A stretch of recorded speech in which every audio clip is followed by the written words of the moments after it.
Hello, नमस्कार सर्वांना. तर आज मी तुमच्यासोबत शेअर करणार आहे पनीरची भाजी, मटर पनीर. तर मी कसं बनवते ना ते आज मी तुमच्यासोबत शेअर करणार आहे. आणि त्यासाठीच इथं मी टोमॅटो आणि कांदा असा मोठा मोठा कट करून घेतलेला आहे. बघू शकता इथं मी थोड्याच क्वांटिटीमध्ये बनवणार होते, त्यामुळे मी छोटे छोटे 2 कांदे आणि एक मोठा टोमॅटो असं बारीक करून घेतलेला आहे. नंतर इथं कांदा थोड्याशा तेलावर अगोदर थोडासा भाजून घ्यायचा आणि नंतर मग कांदा थोडासा भाजला की नंतर त्यात टोमॅटो टाकायचं, कारण कांद्याला थोडा जास्त वेळ लागतो भाजायला.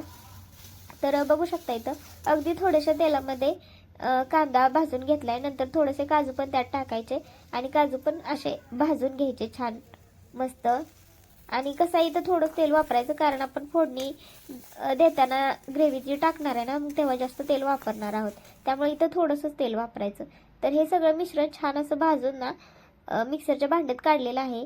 तर आता हे बारीक करून घ्यायचं गार झालं की. तर एकदम अशी ग्रेव्ही बनवणार आहे मी आणि थोडीशीच बनवणार आहे. तर बघू शकता इथं तुम्ही आपली ग्रेव्ही म्हणजे जे वाटण आहे ते तयार झालेलं आहे.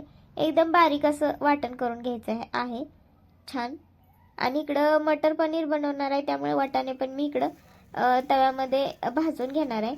मला असे कच्चे वाटाणे टाकायला नाही आवडत, डायरेक्ट मी भाजूनच करत असते काही बनवायचं असलं तर. आता इथं थोडासा व्हिडिओ माझा शूट करायचं राहून गेलं. तर सगळ्यात आधी मी तेल टाकलं, नंतर जिरे मोहरी टाकून घेतलं. मोहरी नाही जिरे टाकले आणि नंतर आलं लसूण पेस्ट टाकली त्यामध्ये. आणि नंतर मग ते वाटण केलेलं टाकून घेतलं होतं. तर ते छान असं मस्त शिजवून घेतलं तेल सुटेपर्यंत. आणि नंतर मग त्यामध्ये पनीर टाकलं आणि आपली चटणी टाकली जी घरात वापरतो ती.